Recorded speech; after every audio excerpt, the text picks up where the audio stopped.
Bienvenidos, en esta nueva sesión les hablaremos sobre todas las épocas literarias empezando desde el siglo XV hasta los años 90. El Renacimiento es el nombre dado a un amplio movimiento cultural que se produjo en Europa Occidental en los siglos XV y XVI. Sus principales exponentes se hallan dentro del campo de las artes, aunque también se produjo una renovación en las ciencias, tanto naturales como humanas. Italia fue el lugar de nacimiento y desarrollo de este movimiento. El Renacimiento fue fruto de la difusión de las ideas del humanismo que determinaron una nueva concepción del hombre y del mundo. El hombre del Renacimiento se utilizó porque este movimiento retomaba ciertos elementos de la cultura grecorromana clásica. Una de las obras y autores es el Don Quijote de la Mancha. Esta novela fue escrita por el español Miguel de Cervantes Saavedra, publicada su primera parte con el título El ingenioso hidalgo Don Quijote de la Mancha, a comienzos de 1605. Es una de las obras más destacadas de la literatura y la segunda más traducida del mundo. El verdadero nombre del hidalgo Don Quijote de la Mancha era Alonso Quijano. Este fue un hombre que era todo un aficionado a la lectura de la caballería. Tanto era así de opción que se pasaba todo el tiempo leyendo sin dormir ni comer. De ahí supóngase su complexión delgada y débil. Este hábito de lectura le hizo perder el juicio con el tiempo, creyéndose a sí mismo un caballero. Psicológicamente este era un hombre noble, fiel, leal y algo astuto, pues así creó su nueva vida de caballero, justo como aparecían los personajes de los libros que admiraba.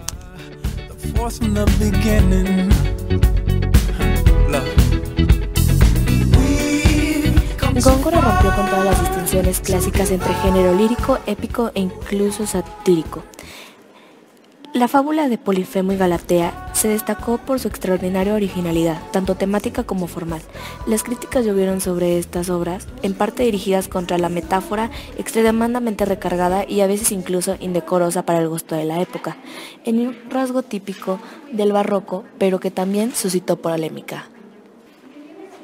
Este poema describe el amor no correspondido del gigante Polifemo, que está enamorado de la hermosa Galatea, pero quien a su vez se enamoró del joven Asís, quien termina quizá muerto por ese amor.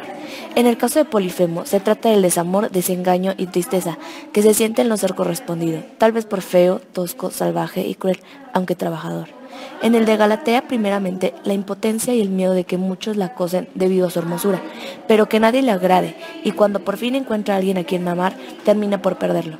En el caso de Asís, quizás resulta el personaje más inocente de todos, ya que quizás haya muerto por amor y sin haberle hecho daño a nadie.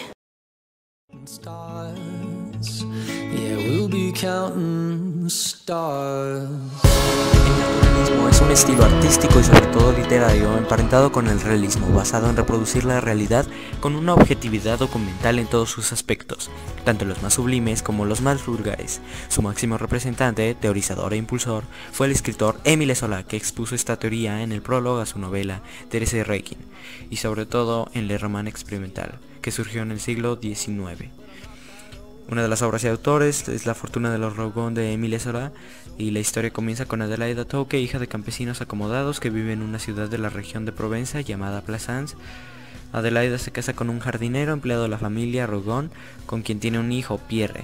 Viuda muy joven, se convierte en la amante de un cazador furtivo y contrabandista, Macquart, con el que tendrá dos hijos bastardos, Úrsula y Antonio. A la muerte de su amante, Adelaida caerá en una especie de abandono y semilocura.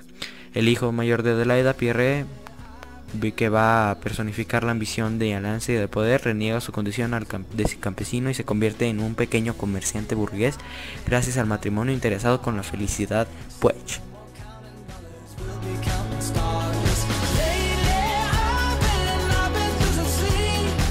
Juanita la Larga es un retrato colorista y vívido de una sociedad pueblerina de Andalucía de mediados del siglo XIX. Valera nos la presenta como un reflejo de sus recuerdos de niñez, envuelta en un halo búlico y en parte idealizada, ya que nos describe un pueblo en continua ebullición, con fiestas locales habituales y una estrecha relación entre todos sus habitantes. No obstante, Valera nos da características de muchos pueblos donde él vivió, y el autor da muestra de conocerlo bien: la hipocresía imperante, el que dirán, el buen o mal nombre de las familias, etc. En la novela se le concede a esta localidad el nombre de Villalegre, y en ella se ha querido ver un reflejo de los lugares en los que Valera habitó en su infancia: Doña Mencia o Cabra, pueblos cordobeses.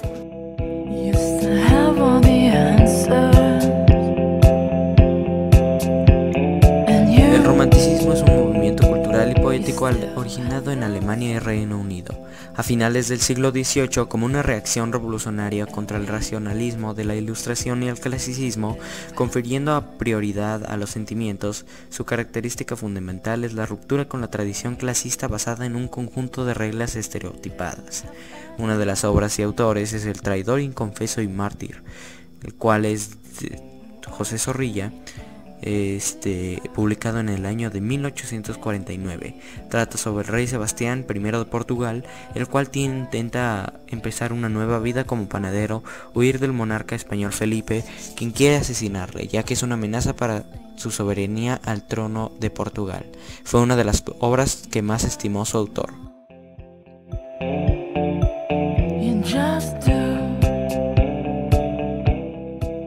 Vidas sombrías fue el primer libro que escribió Pío Baroja Nessi. Fue editado en 1900 y fue el libro con el que se inició el quehacer literario de uno de los más significativos autores españoles del siglo XX. Los relatos y cuentos que nutren a Vidas sombrías fueron escritos durante su etapa como estudiante de medicina y desde sus primeros destinos como médico, profesión que más tarde abandonaría por las letras. Esta obra albergó en su seno los anhelos de vitalidad de su autor y muestra las contradicciones del masoquismo espiritual que se vivían al final del siglo XIX.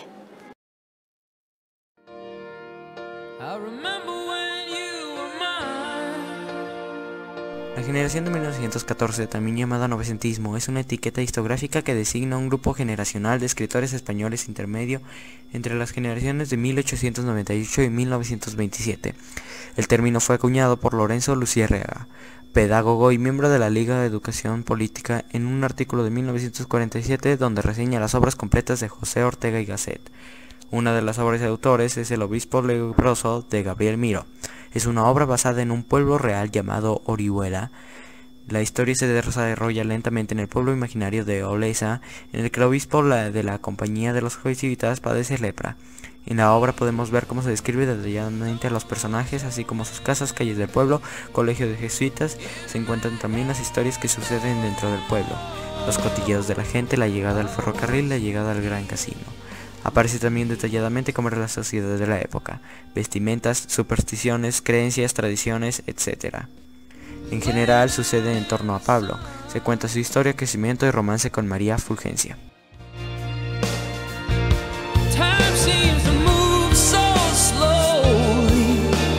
Dámaso Alonso ha definido a Hijos de la Ira como un libro de protesta cuando en España nadie protestaba. Es un libro de protesta e indagación. El autor exclamó: habíamos pasado por dos hechos de colectiva besanía que habían quemado muchos años de nuestra vida, uno español y otro universal, y por las consecuencias de ambos, yo escribí Hijos de la Ira, lleno de asco ante la estéril injusticia del mundo y la total desilusión del hombre. Es también un intento de indagación en la realidad del mundo, en su esencia y en su primera causa. La vida es monstruosa porque es inexplicable. De esta doble conversación nacen todos los matices y contradicciones que el lector podrá encontrar en las distintas posiciones respecto de la causa primera.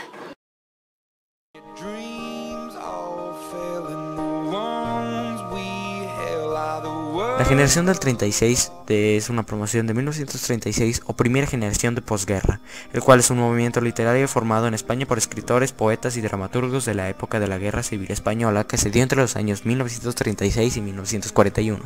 Padecen las consecuencias de la dura España de la autarquía y la división entre vencedores y vencidos, la censura, penurias, miserias morales y materiales que imponía la situación. Son los años de pujanza del existencialismo. Una de las obras de autores, Perito en Lunas, es el primer libro de los poemas del poeta español Miguel Hernández, publicado en 1933. Consta de 42 poemas, todos ellos octavas reales, y pertenece a la época neogorina de Miguel Hernández. Ramón C.G., amigo y mentor del poeta, prologó el volumen. Miguel Hernández elaboró esta obra tras su primer viaje a Madrid y haber tomado ahí contacto con la obra de generación del 27. En su vertiente neogorina, si bien el surrealismo ya estaba en la obra de algunos escritores, Miguel Hernández no tomó esta teoría para su primera obra. Según algunos estudiosos, no sería hasta conocer a Alexandre y Neruda en 1934 cuando tome plena conciencia del surrealismo. Otros, sin embargo, quieren ver influencia surrealista en las alusiones sexuales que encontramos en esta obra.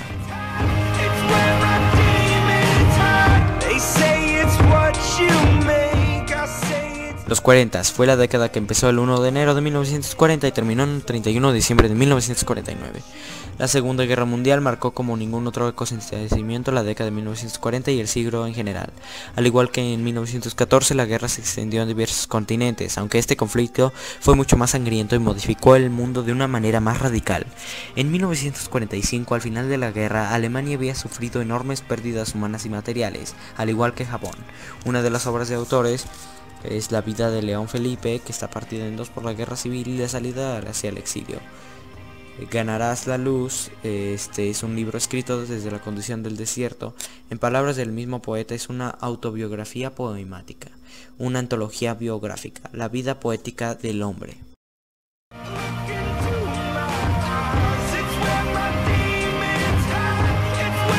En los 60, durante los años 60, lo que más afectó en España fue la política. La dictadura de Francisco Franco tomó otro carácter a partir de 1957 con la entrada de tecnócratas de Opus Dei que pusieron en práctica un plan de estabilización. Los tecnócratas orientaron su labor hacia la eficacia técnica y económica, olvidando los planteamientos ideológicos y políticos del franquismo anterior. Una de las obras y autores es Tiempo de Silencio, lo cual es una novela escrita por el psiquiatra y escritor español Luis Martín Santos.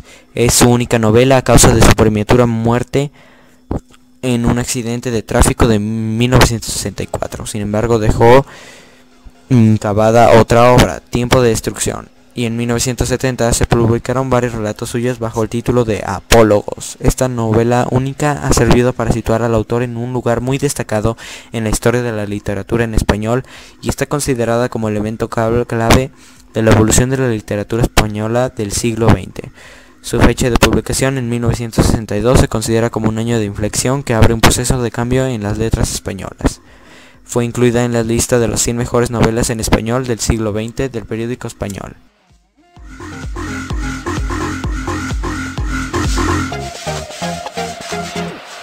Los años 80 comprenden la década del 1 de enero de 1980 al 31 de diciembre de 1989. El inicio de este decenio está marcado por el aumento de tensiones de la Guerra Fría entre Estados Unidos y la Unión Soviética. La amenaza nuclear se hace más potente que nunca, por lo que a mediados de la década se produce un acercamiento entre estos dos bloques que se ve favorecido principalmente por las políticas conocidas en Occidente como Glasnost y Perestroika del mandatario soviético Mikhail Gorbachev. Una de las obras y autores es Corona del Toro de Francisco Nieva. Esta es la sexta obra incluida dentro del apartado del Teatro Furioso en la edición del Teatro Completo.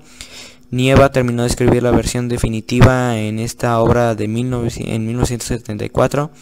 En sus memorias de teatro dice: el día que asesinaron a Carrero Blanco, me andaba yo por el largo monólogo de Coronada en la segunda parte, pero como otras obras se ha gastado tras varios intentos. El primero de ellos tiene forma de cuento, se titula Apuntes de Feria. Ocupa uno de los dos folios y ofrece ya algunas características que luego se desarrollan en la versión definitiva. El segundo intento, ya con el título definitivo, se presenta como un fragmento de zarzuela.